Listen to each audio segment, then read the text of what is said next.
Возобновление пассажирских рейсов по маршруту Маган-Амга-Маган полярными авиалиниями намечается на 15 июня. Представители авиакомпании осмотрели посадочную площадку в селе Чапчелган. Напомним, что рейсы должны были начаться с 11 мая, но вследствие затопления территории площадки на период весеннего паводка были отменены до его полного восстановления.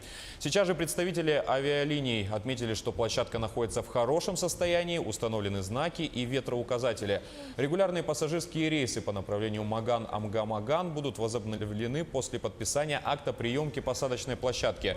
Стоимость в одно направление на самолете Ан-2 будет составлять 3500 рублей. Время полета 1 час 15 минут. Детям в возрасте до 2 лет проезд бесплатный. Норма бесплатного провоза багажа 10 килограммов. Площадка в очень хорошем состоянии. Поле ровное. Знаки соответствуют, ветроуказатель есть. Спасибо большой администрации за взаимопонимание. И думаю, что и дальше будем работать в этом направлении. Понедельник, пятница, а так вообще мы работаем по загрузке. Чем больше будет предложений у нас, мы готовы работать.